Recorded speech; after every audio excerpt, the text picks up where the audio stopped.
아멘. 오늘은 보고 믿으며 놀랍게 여기니라 라는 제목의 말씀으로 하나님께서 우리 공동체에게 은혜 베풀어 주시기를 원합니다. 아멘. 샬롬. 네, 혼자 이렇게 샬롬 하니 좀 쑥스럽군요. 저 빈자리가 크게 느껴지는 오늘입니다.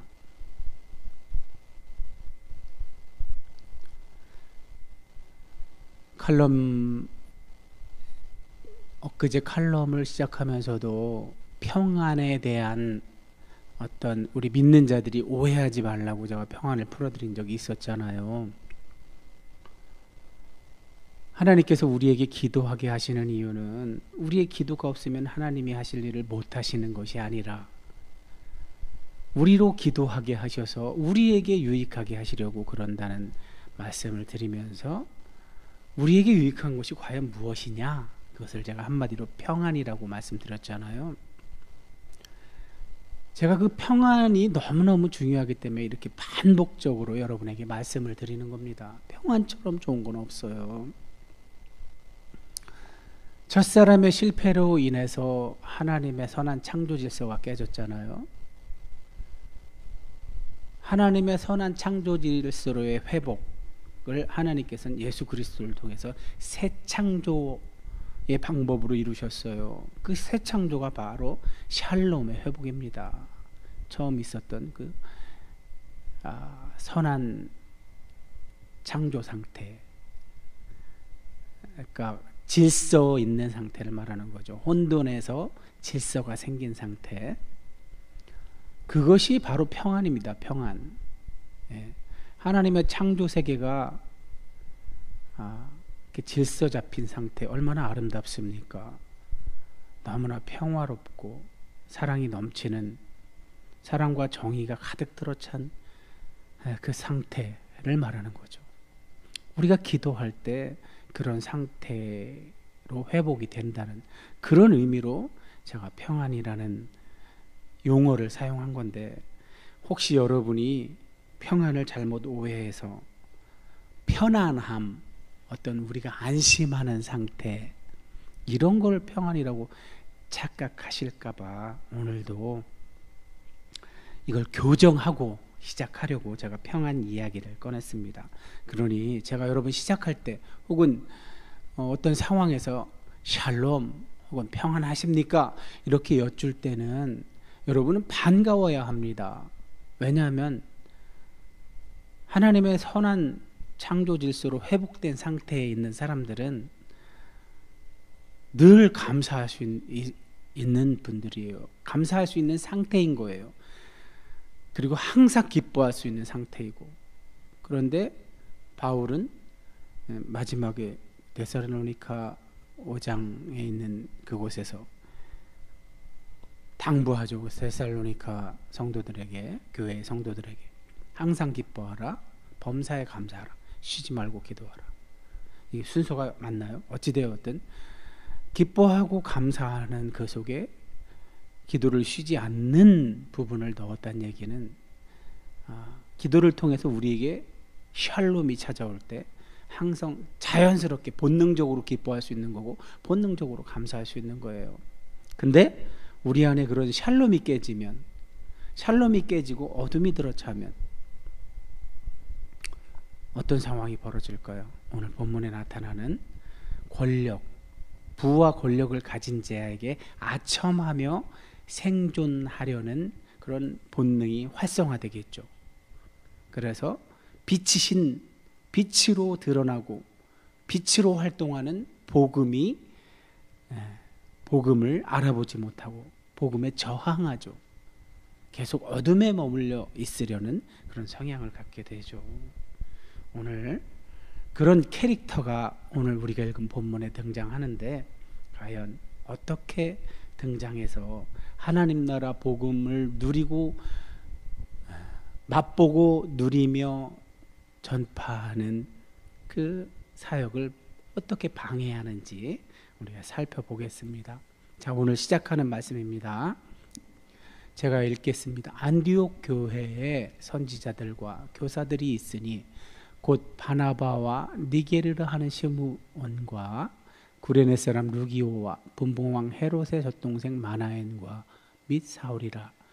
주를 섬겨 금식할 때에 성령이 이르시되 내가 불러 시키는 일을 위하여 바나바와 사울을 따로 세우라 하시니 이에 금식하며 기도하고 두 사람에게 안수하여 보내니라.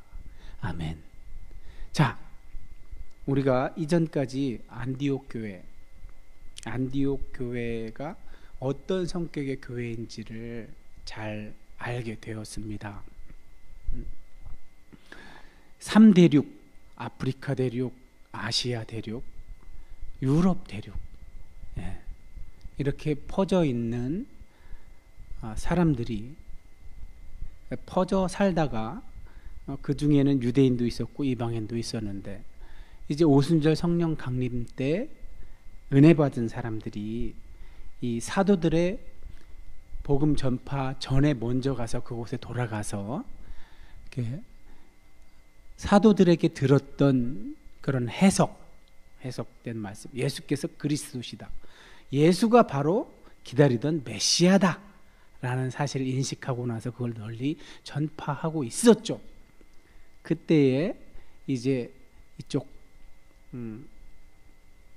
그 예루살렘보다 위에 있었던 그 시리아 지역에 있었던 그런 유대인들과 또 키프로스, 오늘 등장하는 구브로, 그게 이제 현대 지명으로는 키프로스예요. 섬이에요, 섬. 그곳에 있었던 사람들이 이제 이 안디옥, 시리아 아시아 지역에 있는 로마에서 세 번째로 큰 도시, 이곳에는 많은 다양한 사람들이 모여서 서로 무역도 하고 문화도 형성하고 살았던 곳이죠. 그랬을 때 거기 와서 복음을 유대인에게 먼저 전파하다가 이제 저쪽 북아프리카에 있는 구레네, 성경에는 구레네로 되어 있죠. 우리 개역 개정에는. 근데 이제 키레네라는 곳에서 복음을 전파하던 사람들이 이 키프로스 섬에도 방문했다가 거기서 함께 복음을 수용한 사람들이 드디어 이 시리아 지방에 있는 안디옥이라는 곳에 이르러서 이방인에게도 복음을 전파했다고, 그렇게 우리가 전에 읽은 말씀에서 배웠는데, 은혜를 받았는데, 자, 그렇게 해서 지금 이 로마 제국 내에서 세 번째로 규모가 큰 안디옥이라는 도시에 교회가 세워졌는데, 그 교회는 예루살렘 교회와 다르게 유대인과 이방인이 함께 어울려서 공동체를 형성하고 있었던 겁니다. 그리고 참 운이 좋았던 걸까요? 하나님께서 아니면 이들을 정말 땅끝까지 복음을 전파하기 위한 전초기지로 삼기 위해서 사도 바울과 바나바, 예루살렘 모교회에서 파송된 사도격에 해당하는 바나바와 또 그 바나바가 고향에 가 있었던 사도 바울을 데리고 와서 1년이나 저 교회에서 가르치는 일을 했대요. 그러니 얼마나 잘 양육되었겠어요, 그죠? 그래서 이제 그 1년이 지난 시점에 어느 날인 겁니다. 지금 배경은. 자, 그 교회에 선지자들도 있었고 교사들도 있었다고 해요. 그러니까 교회가 부흥, 성장, 성숙하면서 하나님께서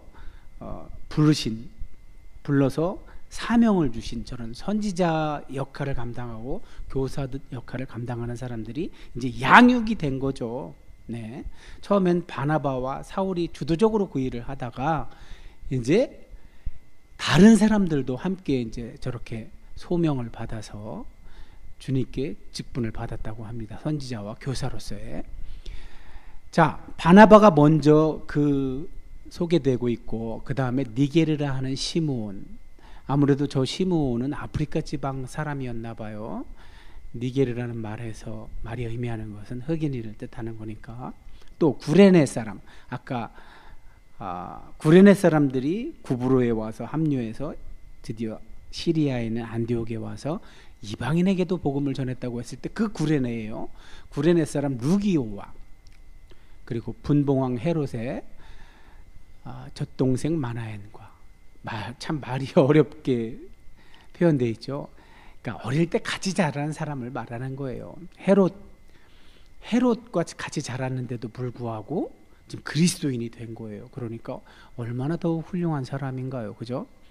그리스도인이 되었을 뿐만 아니라 선지자와 교사 역할을 하고 있다고 하니 얼마나 정말 하나님께서 강권적으로 역사했는지 알 수가 있죠. 그리고 마지막에 사울을 선지자들과 교사의 그룹 안에 포함시켜서 소개하고 있습니다. 자, 이렇게 안디옥 교회의 공동체 안에 선지자 역할과 교사 역할을 하는 사람들이 이제 있었다고 오늘 말씀은 소개하는데, 이들이 가만히 있었던 게 아니라 주를 섬겨 금식했다고 합니다. 금식을 했다는 얘기는 뭔가 우리가 성경 속에서 저 구약 성경과 신약 성경을 통틀어서 금식했다고 하는 얘기는 우리에게 어떤 이미지를 주죠? 뭔가 중요한, 하나님께 뭔가 중요한 것을 아뢰할 때 혹은 구할 때 주로 금식하잖아요, 그죠?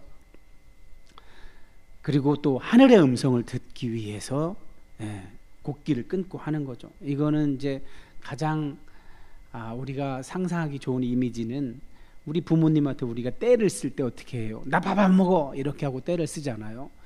마치 그런 이미지인 거죠, 그죠? 하나님이 우리를 자녀 삼아 주셨는데 우리가 아파하면 우리의 부모이신 하나님 얼마나 마음이 아프겠어요?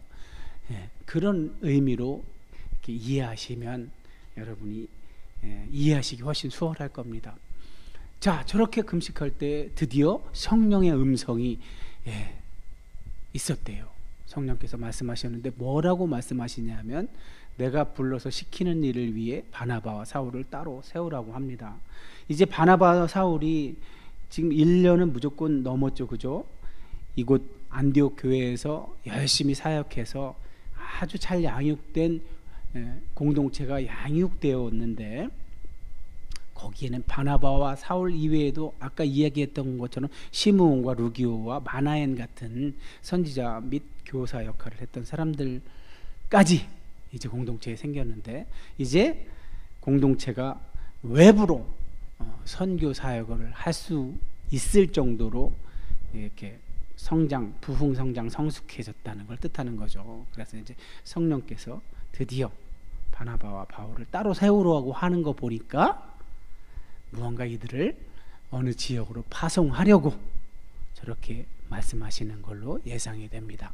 그래서 이제 성령님의 음성을 들은 공동체가 더욱 금식하며 기도해서 안수를 해서 이 둘을 보냈다고 합니다. 어디로 보냈을까요? 안수는 앞에서부터 쭉 내려오던 전통이었죠.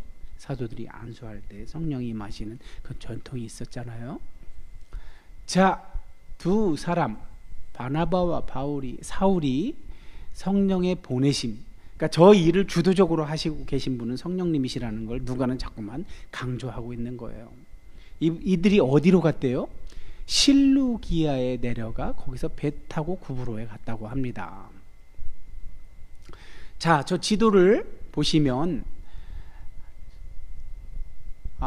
지도 중앙에서 밑으로 쭉 내려오시면 약간 오른쪽에 예루살렘이라는 곳이 있잖아요.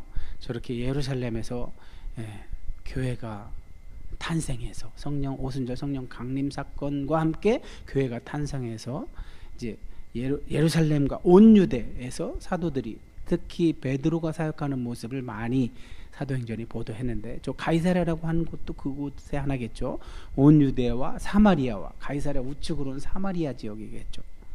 저 갈릴리 지역까지도 복음이 전파됐다고 하고, 자, 온 유대와 사마리아 땅 끝까지 가는 교두보로서 지금 더 위로 올라가면 안디옥이라는 곳이 지금 쓰임 받고 있는 건데, 그 안디옥에서 구브로 키프로스 섬에 가기 위해서는 지중해 바다로 가야 되는데, 안디옥은 보시다시피 내륙에 있었기 때문에 항구인 실루기아로 갔던 거예요.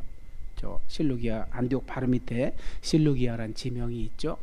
거기서 배를 타고 이제 키프로스 섬, 저 살라미라고 되어 있는 곳 있죠. 저희가 이 북동쪽 끝이고 바보라는 곳은 남서쪽 거의 끝쪽에 있는데 여기가 약 한 210km 정도 거리가 된다고 합니다. 어쨌든 지금 북동쪽 항구 지역인 살라미에 도착했다고 지금 사도행전은 보도하고 있는 겁니다. 자, 그 실루게에서 저 구브로 살라미에 이르러 하나님의 말씀을 유대인의 여러 회당에서 전할세. 자, 저 시절 복음을 전파할 때 우선 이용하기 좋은 곳이 회당이었겠죠. 회당에 사람들이 자주 보이니 그곳을 활용하기가 좋았겠죠. 그래서 지금 바나바와 바울도 그곳에 이미 회당이 있었기 때문에 유대인 디아스포라들이 지중해 주변 세계에 흩어져 살았었는데 어디에 살았던지 간에 그들에게는 꼭 회당이 있었다는 것. 왜 그랬을까요? 예루살렘에는 성전이 있어서 성전에서 말씀을 듣고 또 제사도 드리고 하면 됐지만 포로 이후에는 이렇게 흩어져 살던 사람들은 그런 인프라가 없었잖아요. 그래서 회당이라는 곳을 지정해서 그곳에서 정해진 날에 모여서 저렇게 말씀을 듣고 나누고 애찬도 함께하는 그런 전통이 있었는데 그런 곳을 활용하기가 좋았겠죠. 그래서 바나바와 바울도 먼저 구보라는 섬의 북동쪽 항구 도시 살라미라는 곳에 가서 먼저 회당에서 전했다고 합니다. 그런데 오늘 독특한 것은 요한을 수행원으로 두었대요. 뜬금없이 요한이 수행원으로 따라왔다고 저렇게 이제 보도가 되고 있는데 여기서 요한은 왜 갑자기 나타나는 걸까요? 저 요한은 누구일까요? 앞에서 우리가 베드로가 옥에서 이제 야고보는 순교하고 베드로는 옥에 갇혀 있었는데 하나님의 천사가 베드로를 옥에서 풀어줘서 베드로가 나왔을 때 어디로 갔다고 했죠? 저 요한이죠. 마가 요한의 어머니 마리아의 집에 갔다고 그랬잖아요. 그때 거기서 공동체가 모여 기도하고 있었다고 지난 말씀이 있었잖아요. 그때 그 마가 요한을 이야기하는 겁니다.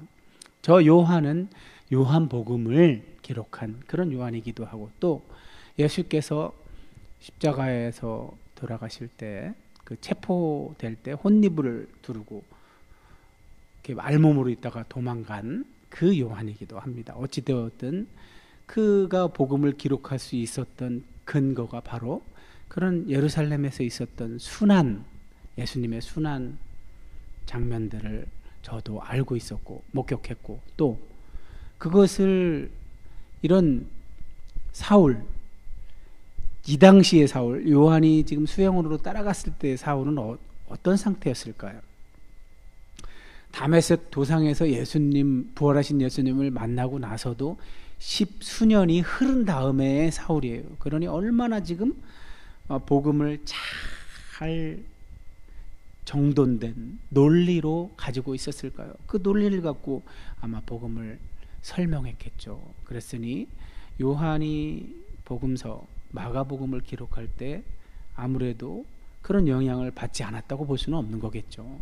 그런 마가복음의 십자가, 어떤 십자가를 강조하는 십자가를 주로 드러내는 그런 스킬들도 어찌 보면 이때 바울의 영향을 받지는 않았을까 한번 생각해 보게 됩니다. 어쨌든 누가는 요한이 함께 갔다고 이렇게 보도함으로써 우리의 상상력을 자극하고 있어요. 자, 온 섬 가운데 살라미에서 이제 육로 섬 안에 있는 저런 길들을 따라서 남서쪽, 이제 북동쪽 끝에서 남서쪽 끝으로 가는 저 바보라는 곳에 갔다고 합니다.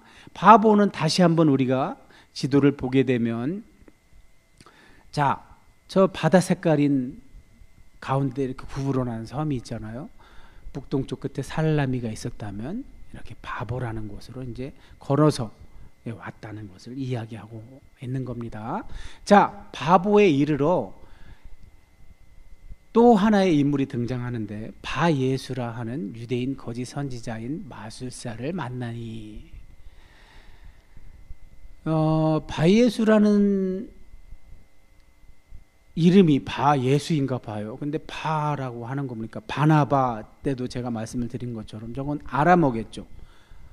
바는 마르라는 아람어의 그러니까 의미가 뭐라고 했죠? 아들. 바 예수를 그대로 직역하면 예수의 아들이라는 뜻이겠죠. 근데 그가 유대인 거짓 선지자이면서 마술사라고 지금 소개를 하고 있어요. 느낌이 어떠십니까? 뭔가 음산한 기운이 스물스물하고 스며들죠. 자, 근데 이 바나바와 바울이 그 거짓 선지자를 만났을 때 누가가 뭐라고 이야기하고 있냐면 그 바예수라는 이름의 유대인 거짓 선지자가 그 구브로의 총독이었던 서기오 바울과 함께 있었대요. 근데 그 서기오 바울은 지혜 있는 사람이래요. 그래서 이 지혜가 있다는 얘기를 먼저 이렇게 누가가 표현함으로써 이 개방적 성격을 가진 자구나. 지혜 있는 자가 폐쇄적일 리는 없잖아요. 그래서 어떤 이런 새로운 종교, 그 당시 신흥 종교, 저들에게는 신흥 종교였죠. 기독교를 전파하고 다니는, 그리스도교를 전파하고 다니는 바나바와 사울을 불러서 그들이 전파하는 내용을 들으려고 했대요. 전파하는 내용이 뭐예요? 하나님의 말씀이죠.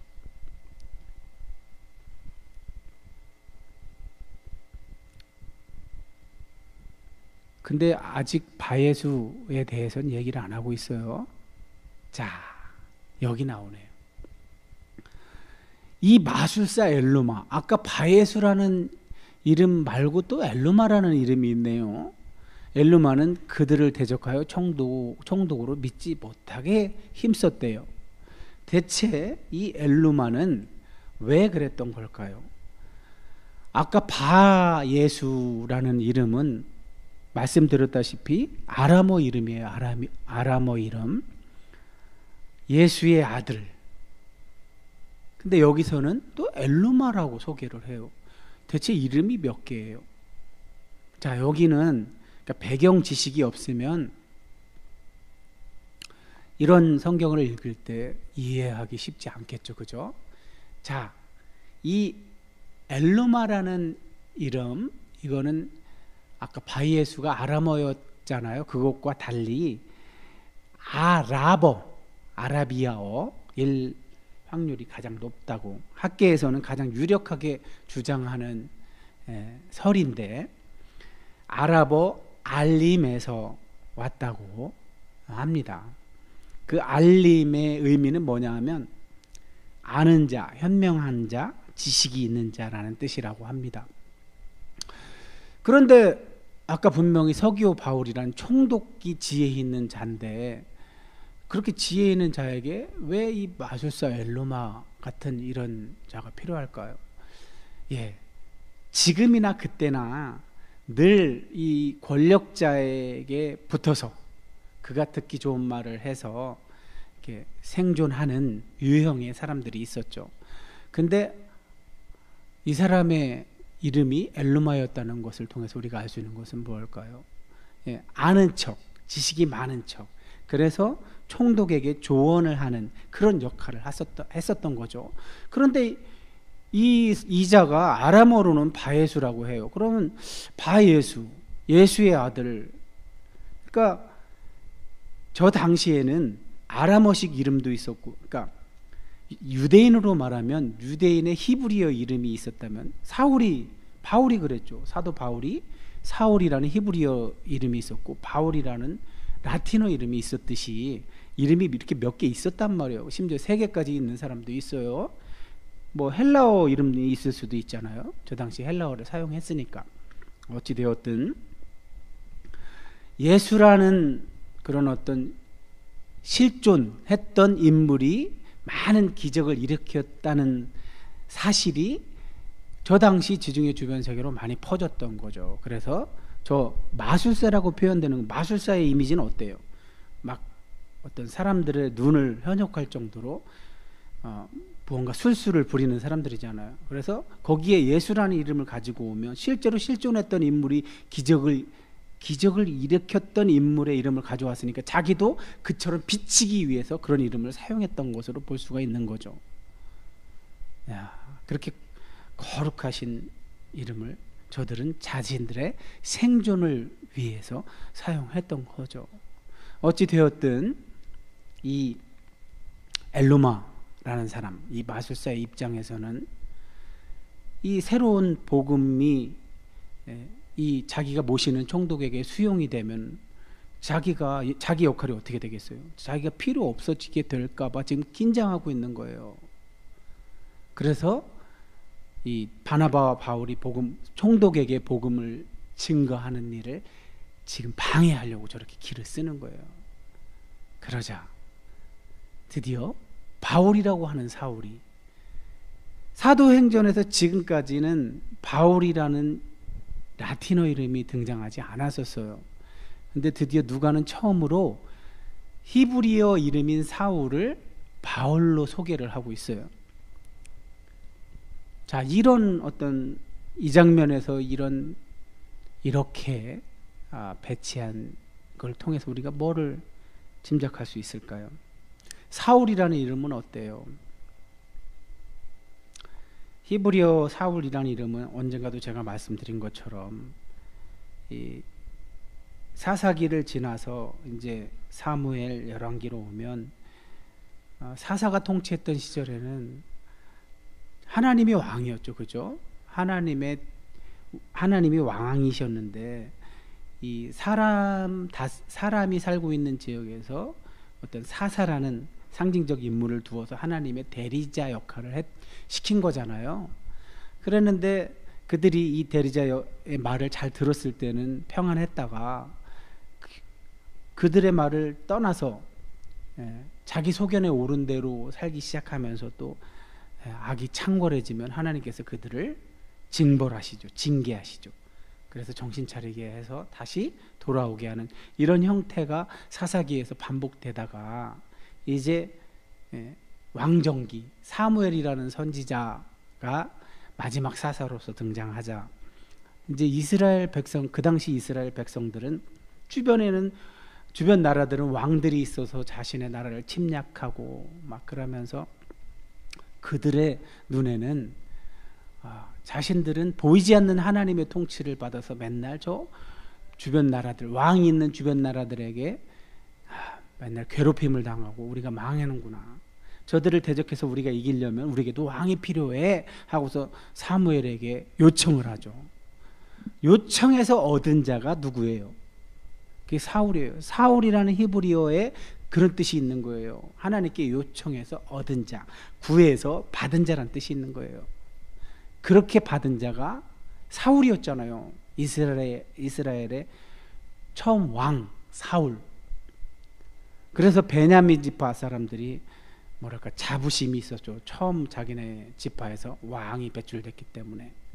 그래서 이 사도 바울도 사울이라는 이름, 자기가 언젠가 자기 서신에서 자기가 보낸 편지에서 이렇게 고백할 때 자기도 자랑할 것이 없지는 않다. 나도 자랑할 게 있다. 히브리인 중에 히브리인이요.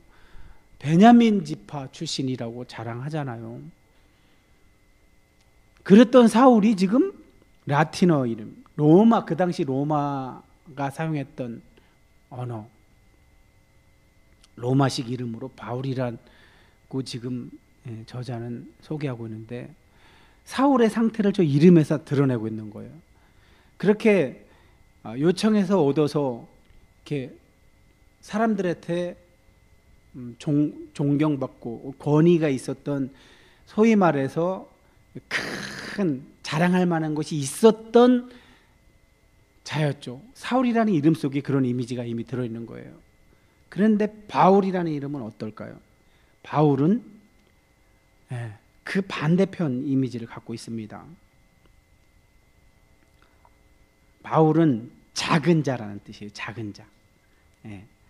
이런 뭐 가난한 자, 이런 라틴어에서 그런 거와 어원이 같아요. 그러니까 전혀 반대편에 있는 이미지죠. 그러니까 그렇게 내세울 게 있었던 사울이 지금 내세울 만한 게 있어도 내세우지 않는 겸손하여진 상태를 바울이라는 이름이 지금 보여주고 있는 거예요. 그래서 여기서 누가는 바울이라고 하는 사울이라고 이야기하는 거예요. 이제 이 이후에는 어떤 자랑할 만한 것이 있는 사울이라는 히브리식 이름은 사라지고 지극히 겸손해진 바울이라는 이름이 쭉 사용이 돼요.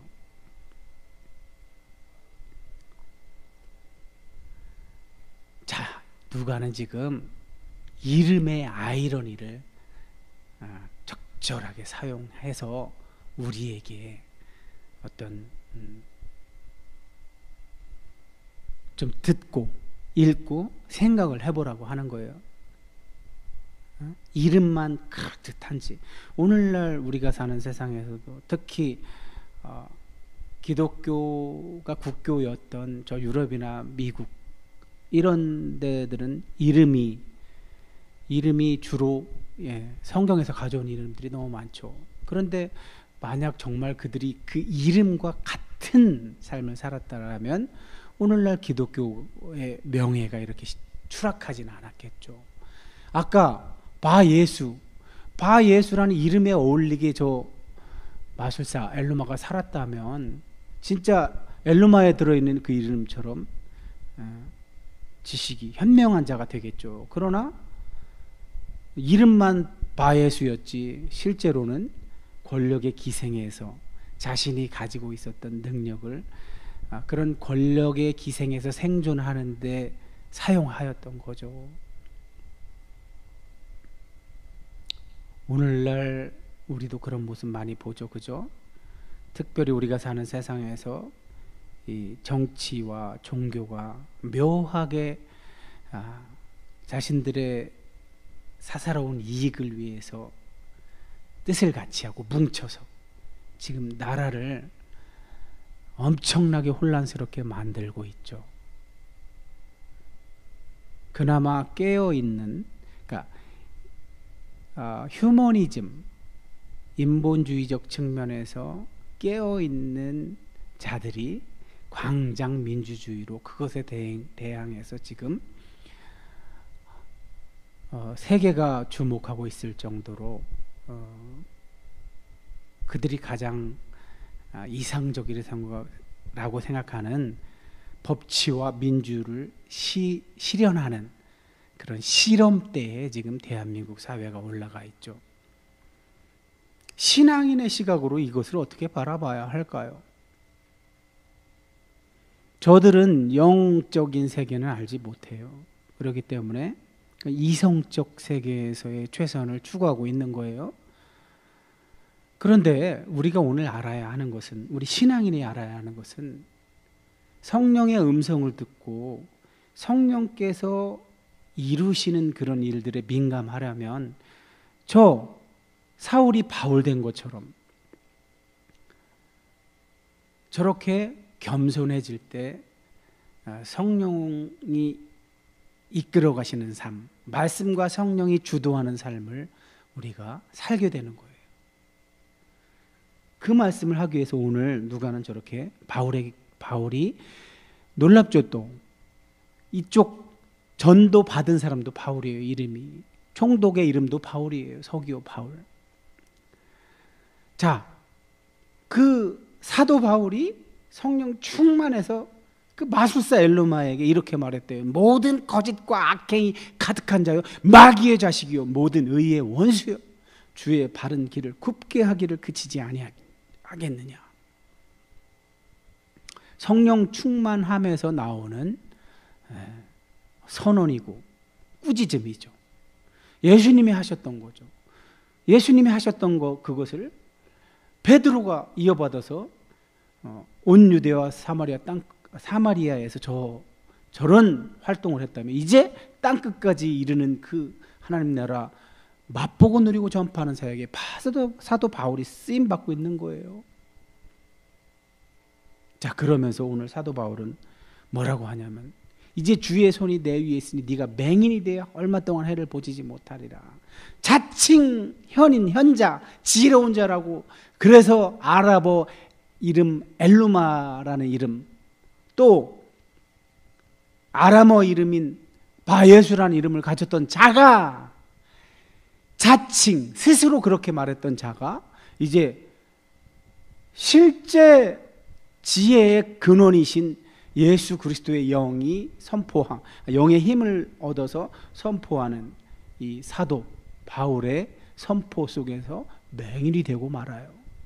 그렇게 선포하자 즉시 안개와 어둠이 그를 덮어 그가 맹인이 되게 했대요. 그가 맹인이 되었대요.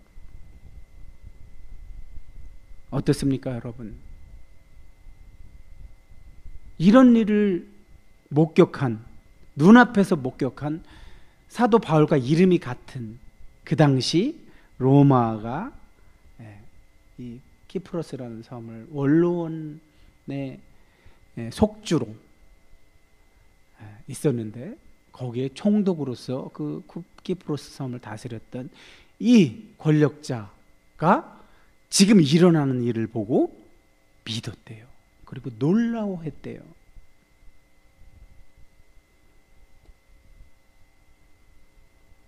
자, 오늘 말씀 어떻습니까, 여러분?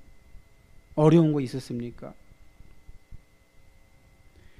저는 이렇게 여쭤보고 싶네요. 여러분에게 이렇게 질문하고 싶어요. 오늘날 저렇게 하나님이 하시는 일이라고 밖에 설명할 수 없는 그런 일들이 일어납니까? 그런 일들이 일어나는 걸 보고 하나님을 모르는 자들이 믿고 놀랍니까? 아니,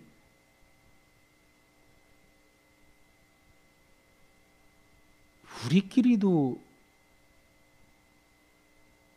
놀랄 일이 별로 없지 않나요?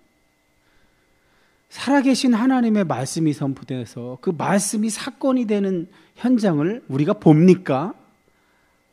하물며 그럴 가능성을 가장 많이 하나님께서 허락하신 이 공동체 예배, 공동체가 아까 시작하는 말씀에서 모여 금식하고 기도하고 이런 활동 가운데 저런 일들이 일어났다고 오늘 누가는 보도하고 있는데, 오늘날 우리들의 삶에서, 우리 믿는 자의 삶에서 그런 일들이 일어나냐고요. 언젠가부터 하나님이 하셨어라고 밖에 말할 수 없는 일들이 우리 주변에서 사라졌어요. 더 이상 일어나지 않고 있어요.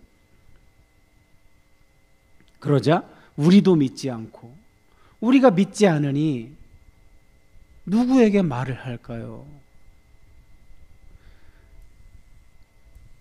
그러니 오늘날 저렇게 자신의 사리사욕을 위해서 복음을 이용하는 영적인 장사꾼들만 난립하고 있는 거죠. 교회가 영적 공동체가 아니라 비즈니스 공동체가 되어버렸잖아요.